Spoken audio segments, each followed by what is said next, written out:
Yo, what's up mga kabutingting? Magandang tanghali sa ating lahat mga kabutingting at welcome back sa ating munting channel. Pasensya na po. Medyo maingay. So yan mga kabutingting, andito ako ngayon sa Barangay Concepcion, no? Salvacion. Ma'am, anong lugar to? Salvacion. Dito sa Barangay Salvacion mga kabutingting. Kaninang umaga ay nandoon ako sa Barangay Batang dito pa rin sa Sugod.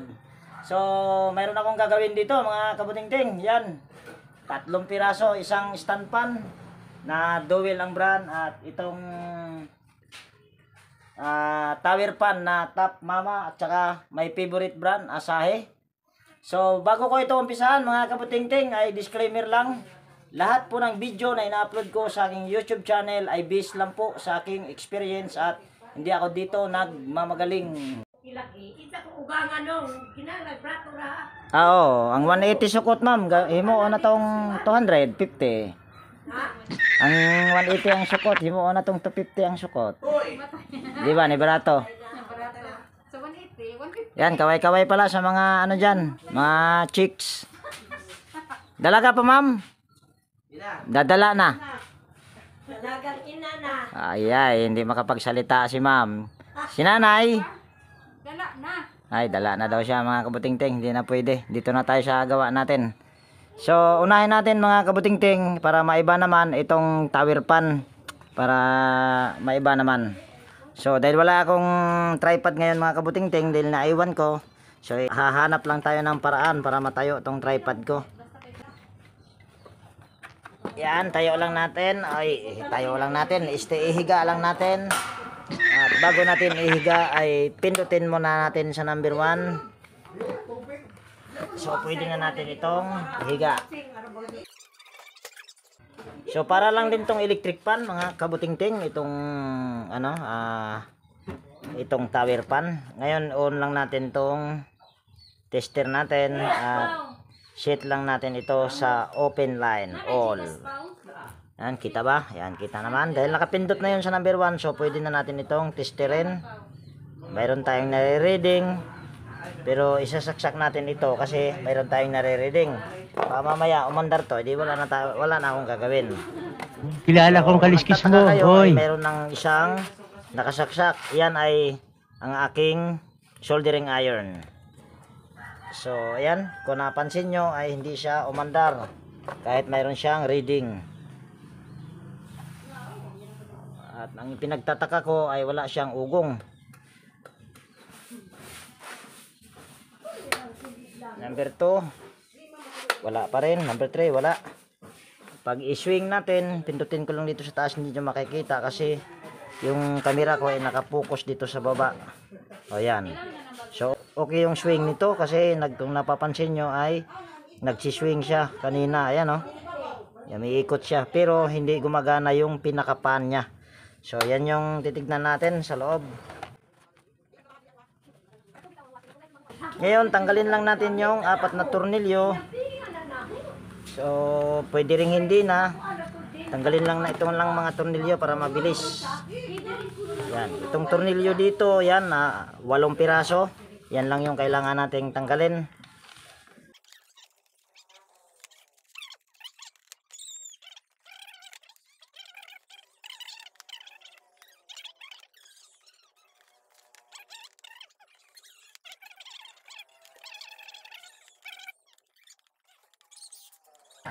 So yan, natanggal ko na yung mga tornilyo. Ilang tornilyo? 8. So ngayon, ang gagsunod natin gawin ito ay gagamit lang tayo ng flat screw para sungkitin natin dito sa gilid.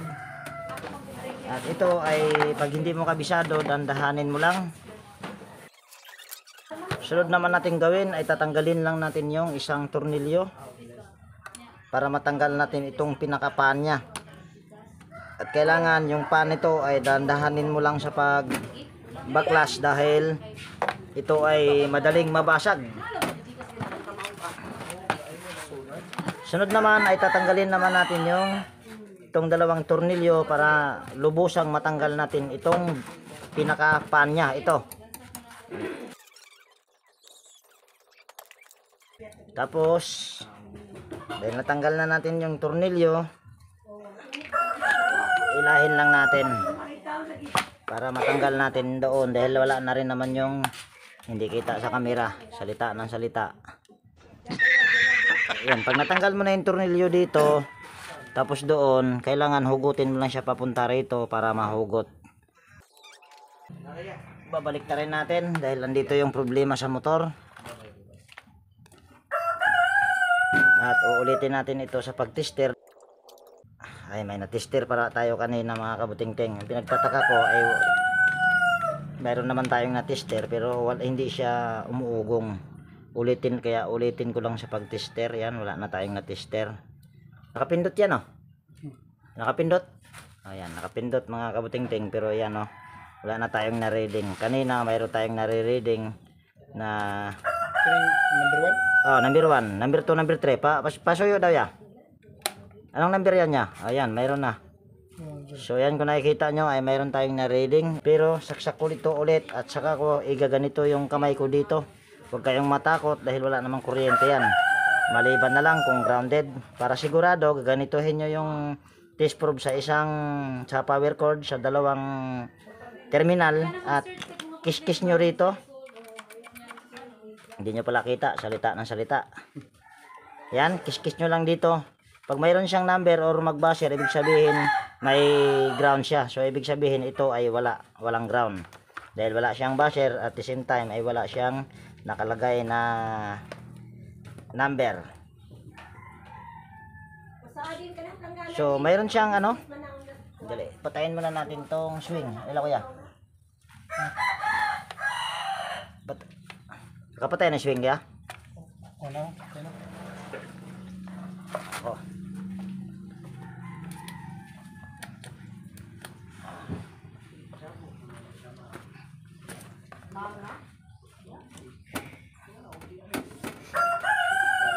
So ngayon, yun. Yan, naka number 1 na dito. Mayroon siyang ugong pero bahagya lang. Pag ikutin ko to sa kamay, tingnan natin kung aandar ba siya. Ayaw. So, lagay natin sa number 3. Patay pala, buang. Yan, mayroon pa rin siyang ugong pero ikutin mo to siya. Oh, yan, umaandar. Kaso, mabagal yan pag mga ganyan, mga kabuting-ting. At pag hawakan mo siya sa kamay, hihinto. Pag ikutin mo na naman siya sa kamay, ay gagana. Ang ibig sabihin yan ay motor. So, ibig sabihin yan, pag motor, pag dito sa amin, ay hindi magagawa. Ito naman yung katunayan na motor ang problema. Yan, para makita nyo na motor ang problema, tanggalin natin yung linya sa kapasitor. Yan, ito yung dalawang linya sa kapasitor, yan. So, para ma-tester natin yan ay kahit wag na natin tanggalin sa close end wire connector. Yan, tusok lang natin tong test probe dito sa loob ng close end wire connector para kung mayroon pa tayong ma-reading. Yan yung pamamaraan ko para matukoy kung ayan, wala tayong nare-reading. So ibig sabihin ay motor ang problema. Para pag hindi pa kayo makontento, tanggalin na natin yung close end wire connector. Natanggal ko na yung close end wire connector. So ngayon testerin natin ulit. Ayan, wala tayong nare-reading. So ibig sabihin motor ang problema. Ito mga kabuting-ting, dahil hindi ito tanso. Ayan, makikita ko naman kasi sa ano niya, sa winding niya dito. Ayan, kung tanso lang sana yan, gagawin ko ito. Pero ito dahil aluminum, ayaw ko. Dahil baka pwedeng aandar lang siya ng saglit pero hindi rin mapakinabangan ng maigi. Pero ito mga kabuting-ting ay magagawa sana ito kung mayroon lang rewinder dito or nagre-rewind, kaso ang problema ay wala. So i-assemble ko lang ulit ito at hindi ko na ipapakita. So ayan mga kabuting-ting, dumako naman tayo dito sa stand pan dahil yung isang, saan ba yun? Ayan, tinago na nila yung tower pan. So ibababa ko lang yan mga kabuting-ting para dito natin sa baba trabahuin. So ayan mga kabuting-ting, nandito na sa baba at kung napansin nyo ay nawala na yung isang screen, tinanggal ko na. pinagputol-putol ko na mga kabutingting dahil nakatali sa cable tie. So ito, una nating gagawin ay tester muna natin. Taob lang natin. On lang natin itong tester natin ulit dahil pinatay ko dahil matakaw sa battery pag hindi patayin. So select lang natin ito sa all. Ang problema, daganan muna natin dahil kita ba? Ayan, kitang-kita sa mata. Ngayon, number 1 na. So pwede na natin itong testerin. So wala tayong nare-reading sa ating tester. Number 2, number 3, so wala pa rin. So ibig sabihin ay no power. At may napansin din ako dito, oh, maluwag. O baka anong nangyari nito. Ang problema nito mga kabutingting ay pwede itong pinakailaman dahil hindi pala to sa kanila, binigay lang at swerte naman, hindi pala pinakailaman. At ang problema ay nawala yung, hindi pala nawala, andito pala yung swing arm nya. Tanggalin muna natin yung tornilyo. Ako hindi na ako magpakimi-kimi mga pagkaganito mga kabutingting. Nasa inyo kung gagayahin nyo dahil ito ay napakalambot at wala akong nakitang alog. Yan, ayan o. Diba? Napakalambot at pagka ganituhin mo naman siya ay wala akong nararamdaman na alog sa kanyang bushing or shafting. So ibig sabihin ay pwedeng okay ang bushing. So ito ay wala lang siyang power. 2UF. Sunod, sa gaya nga ng sinabi ko kanina ay hindi na ako magpakimi-kimi. Ito pag ganitong brand dahil dual ito, babalatan lang natin ito dito. Katulad nitong gagawin ko at hahanapin natin yung kulay puti. Pag mga ganitong brand ay kulay puti ang kumo nito. Kung nagkamali ako, sasabog lang naman ito. Nagbibiro lang ako. Takot si kuya. Kaya atras-atras ka dyan ng konti kuya. So ayan, nabalatan na. Ngayon naman ay ito yung puti na wire. Ito yung pinakamabilis na paraan mga kabutingting. Pagka malambot lang yung ilisi, yun. Itong pwedeng gawin nyo to. Agay. At ito mga kabutingting ay naputol ko na. Pero mayroon pala akong napapansin. Sunog yung wire pala dito mga kabutingting. Yan, no? So pwedeng yan lang ang problema. Ayan, no? Buti na lang mabilis yung mata ko. Kung nagkataon, pero naputol ko na mga kabutingting. Oh.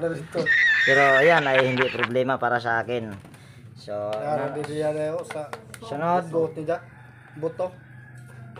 Kakahila yan. Birahin mo mga kabutingting, ang bilis ng mata ko habang nagpuputol ako sa mga ginagawa ko. Ano yung mga ginagawa ko ay nakakatingin, kahit saan tumitingin yung mata ko, basta sa electric fan lang ha.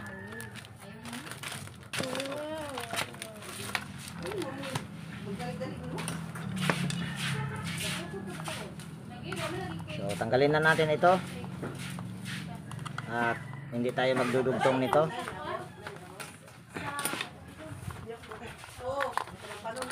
Power cord lang pala ang problema nito mga kabutingting. Buti nakasilip. Kung nagkatagpo ay, kung nagkatagpo, magiging rekta ang mangyayari. Putulin lang natin. Tapos sukat natin dito. Tapos wag na natin itong gamitin. Salita ng salita. Yan, wag na natin itong gamitin. Hindi ko nagagamitin yan. Dahil napapansin ko pagka ito ang ginagamit, madalas na nasusunog yung wire. So dito ganito lang ginagawa ko niyan. Ayan. Binuhol ko lang siya. Tapos balatan lang natin. Ayan. Katungkuan mga green. Ano ang kupit? Di na mo kuhan, di po sabol lang. Sabol mo na sir. Di mo ko kuha na, trabaho nga na.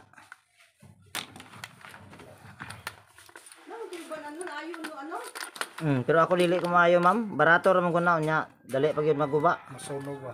Mao nang dili ko. May ra bag mahal kay masukot ko og mao na. Ara man kung baratuha god.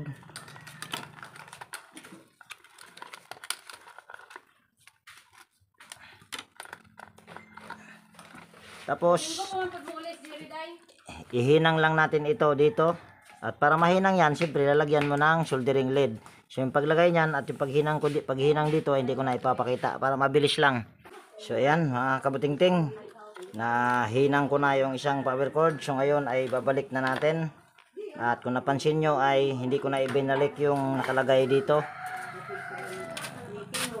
Yan, hindi ko na nailagay yung nakalagay dito, hindi ko na binalik. Kasi kung ibabalik ko, magiging sanhi lang din yun sa pagkaputol. So maigi pa yung bubuhulan mo na lang kaysa ibabalik mo. So ibalik na natin ito.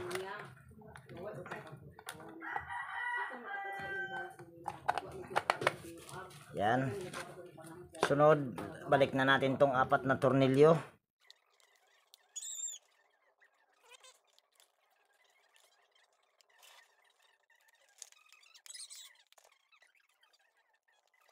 So ayan, natornilyo ko na. At kung napansin nyo ay yung swing arm na ibalik ko na rin dito. So tinanggal ko muna, ang ginawa ko, tinanggal ko muna yung isang tornilyo dyan nasa ilalim para hindi ka mahirapan sa pagkabit ng swing arm. So dito tayo ngayon sa pinutol ko. Tatanga-tangang ending ito. Pinutol ka agad yung wire, hindi pa lang inano yung power cord kung may problema ba. Napansin ko kasi ay okay pa yung power cord at hindi mo rin talaga mapapansin kaagad dahil nasa ilalim yung ano niya, sunog. So yan, ang ginawa ko ay lalagyan lang natin ito ng spaghetti. Hindi electrical tape ang nilagay ko dyan kasi ang electrical tape bumubuka yan. So hinangan lang natin itong dulo dahil nabalatan ko na. So hinangan lang natin. Ganon din dito sa kabila, binalatan ko na rin. So lagyan na lang natin ito ng soldering lead. Sunod ay ihinang na natin. Medyo nagkamali ako dito mga kabutingting. Pinutol ko kagad.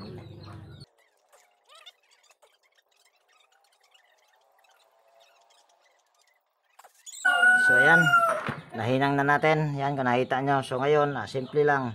Lalagyan lang natin ng spaghetti yan. Para hindi gagalaw yung spaghetti, talian natin ng cable tie. Para pag nag-swing siya ay hindi basta-basta mapuputol yung pinaghinangan. So ayan.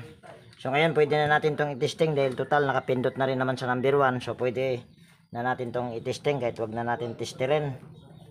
So ayan, mandar na.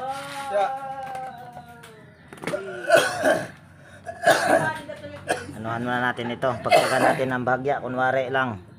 Sana Sus, dire lang sa punuan. Sunog. Medyo gali kinakitaan, Richo. Ali da. Minduta pa mong scored. Kumpiyansa ra ba? Sunod ay balik na natin itong swing arm. Tornilyuhan lang natin. Sunod, balik na natin itong takip. Yan, balik lang natin.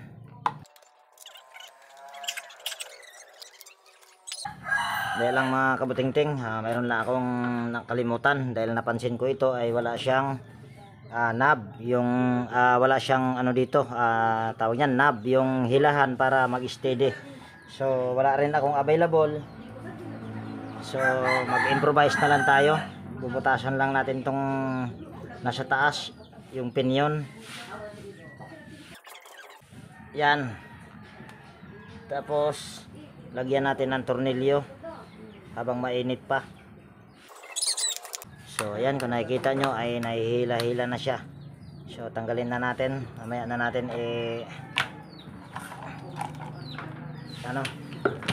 kabit.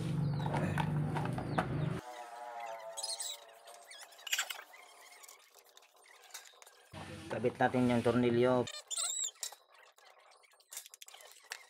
Ito mga kabutingting, dahil walang ring, so itatali lang din natin ito ay cable tie. Kahit 4 na piraso ay pwede na.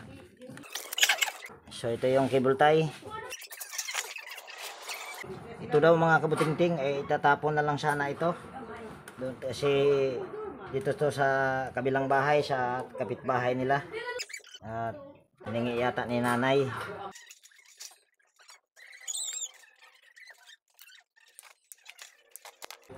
Ngayon ay ilagay ko na ito doon sa pinaka-stand niya. So ayan na mga kabutingting, try na natin dahil tingin ko ang problema lang nito ay power cord lang pala. Ito nagkamali talaga ako dahil nagputol ako kaagad ng wire. Buti nga na silip ko yung wire na dito sa pinaka pinakapuno, mayroon palang sunog. So saksak ko lang dito yung power cord. So yan, umandar na kaagad. So yun lang ang problema, power cord lang. Tapos pwede na rin siyang hilahin pagka gusto mong i-steady. Yan o. Pag gusto mo naman siyang i-swing, baba mo lang ito. So okay na yan. So dito naman tayo sa isang Wolpan na asahe. So habang nandito pa tayo ay tatry muna natin doon sa mga magaganda at mga gwapo. Isang gwapo lang pala, hindi mga. So dito naman tayo sa Wolpan. Ito yung paborito kong electric fan mga kabutingting. Ano yung paborito nyo? Ito ng electric fan. Ligo no? Matibay. Matibay ito. Napakalambot mga kabutingting. So tester lang natin. Walang power. Ayan, sinabi na ng may-ari mga kabutingting, wala daw power. On lang natin itong tester natin. Kita naman.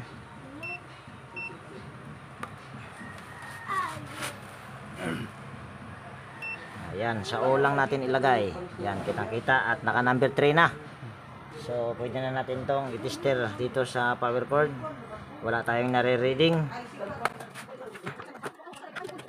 Buksan lang natin itong takip. Tanggalin lang natin yung tornilyo.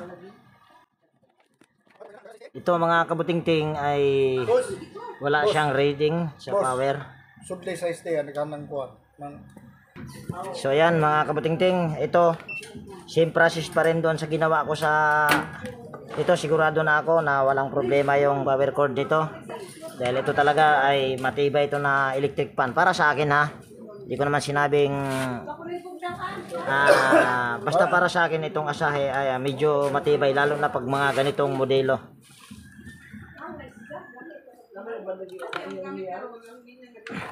Ngayon ay babalatan ko lang itong wire at hindi ko muna siya nilinisan. Mamaya ko na linisan pagka gumana na. So si process pa rin, babalatan lang natin ulit nito.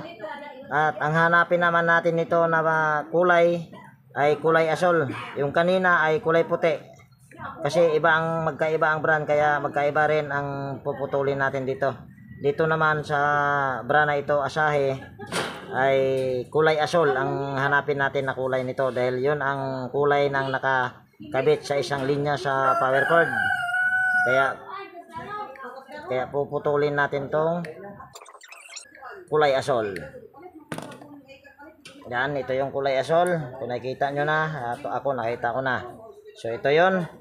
So puputulin ko lang yan. Pero gagawin mo lang ito pagka malambot ang putol pa.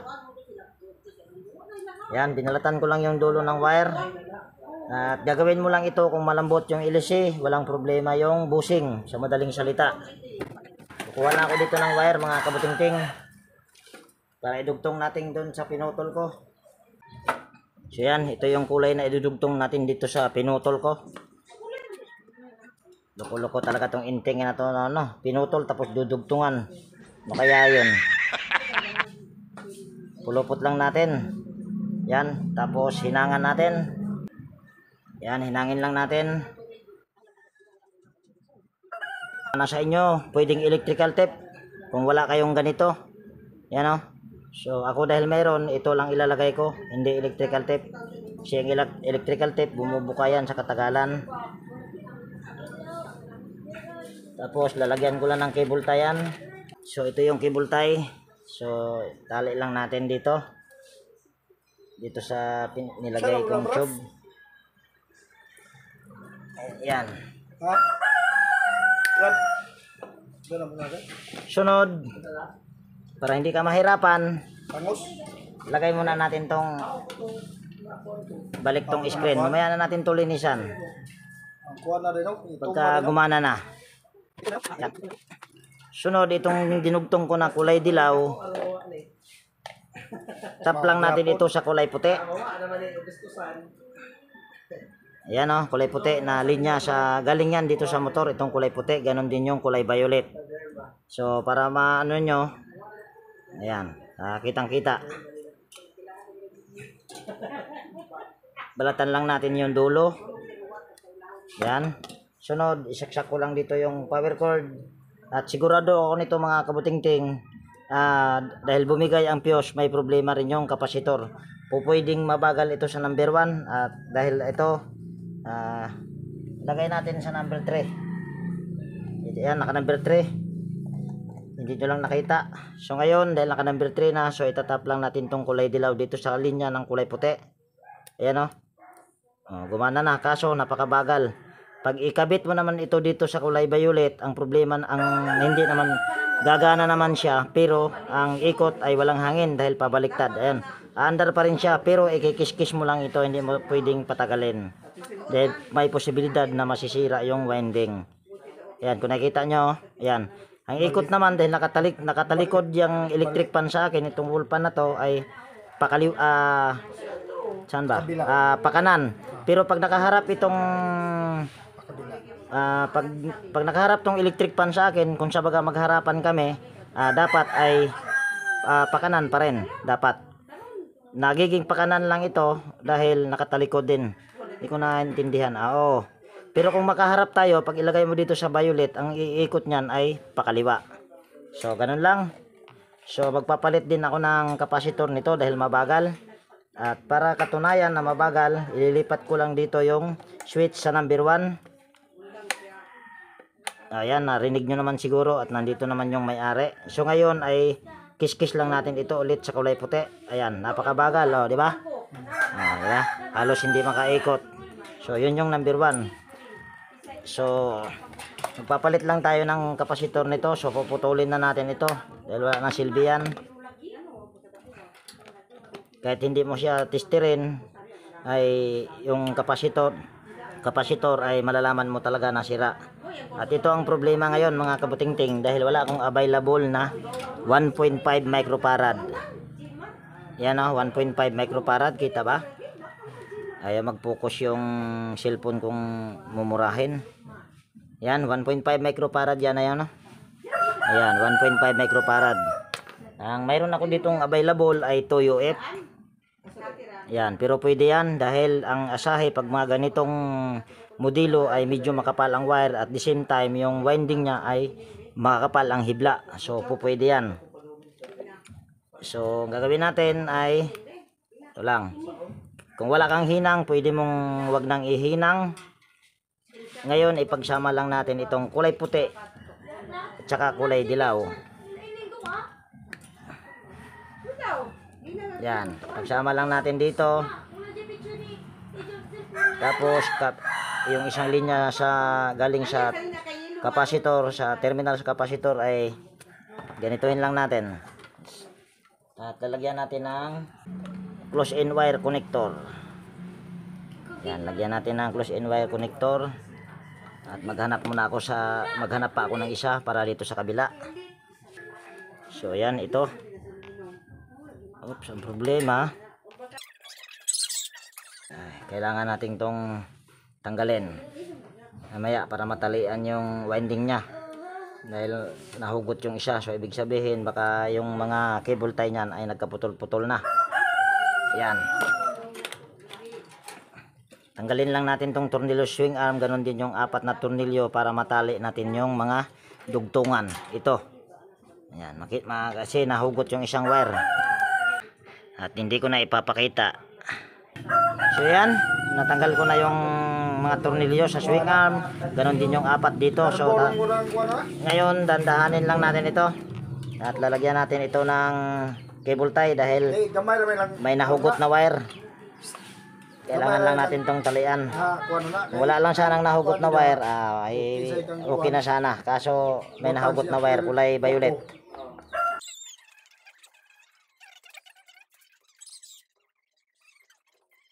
Ngayon, tatalian ko lang ng cable tie yan, mga kabutingting. So yan, mga kabutingting, natalian ko na at hindi ko na ipinakita sa inyo. Bali, isang nilagay ko lang dyan, yan, kulay itim, kulay dilaw. Nasa loob, isang piraso lang kasi malaki yung cable tie ko, hindi ko maipasok. So, isa lang ang tinali ko dyan. So, ibig sabihin ay pwede na yan. At meron ako ditong natanggal. Ito. Ayan natanggal ko. Sira yung nilagay kong close end wire connector. So lalagyan lang natin ito ng spaghetti. May electrical tape ako, mga kabutingting. Ito ayan pero hindi ako mahilig maglagay ng electrical tape dahil kusang natatanggal. Mas maigi pa yung ganito, ito spaghetti or yung tube. So ayan. So, kabit na natin ito. Kabit na natin. Ang problema ay hindi magkasya. Hanap lang ako ng mahaba-habang tornilyo dahil ito, marami pang akong ganito. Yan marami akong mga kapasitor, puro ganito. Wala kasi silang available na AX na yung kalimitan kong ginagamit. Na ubusan yung binibilhan ko, kaya ganito yung nabibili ko. Hanap lang ako ng tornilyo, mga kabutingting, para matornilyo natin yan. So wala akong mahanap na tornilyo na iba, mga kabutingting, kaya itong tornilyo na to ang gagamitin natin. Yan, masyadong mahaba, pero maigi na rin yan kaysa walang tornilyo. So ayan, ganyan lang, mga kabutingting. So bago ko ito linisan, try muna natin kung okay na ba. At naka number 1 na dito. Ayan naka number 1 na. So saksak ko na dito yung power cord.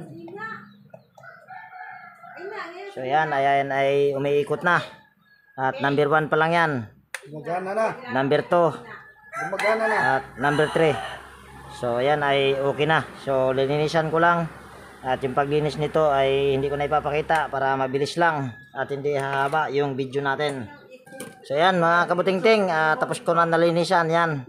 At nilagyan ko na rin ng langis yan. Dito naman yung may-ari sa harap ko. So ngayon, testing na natin. Switch ko lang ito sa number 1. Yan number 1 na. At saksak ko lang dito yung power cord. Yan, kung nakikita nyo ay under siya kaagad. Ayan, okay na. Number 2, number 3, at lalong mabilis ito, mga kabutingting. So ibig sabihin ay okay na yan. So ayan, napalid yung cellphone ko sa sobrang lakas. Ayan. At siguro, mga kabutingting, ay dito ko na tapusin yung video natin sa araw na ito. At salamat nga pala sa inyo. Salamat. Ma'am, salamat po. Yan, salamat po sa inyong tiwala. Sila po, mga kabutingting, ay nag-chat lang sa akin yung kapatid ni Kuya. Hindi ko alam kung paano nakuha yung number ko or yung FB page ko. So yun lang, baka may nagrekomenda kaya nakagawa ako dito. So dito ko na siguro tapusin yung video natin sa araw na ito, mga kabutingting. At kung nagustuhan mo itong video na to, mga kabutingting, pwede bang hilingin ko yung pag-like, paki-share na rin kung maaari. At higit sa lahat, kung bago ka ditong napadpad sa aking munting channel, pwede bang hilingin ko yung pag-subscribe mo at pindutin mo na rin yung bell notification dyan para ma-notify kapag mayroon akong mga bagong i-upload na video. So yan, lagi nag-iiwan sa inyo ng ingat tayo palagi, and God bless po sa ating lahat, mga kabutingting.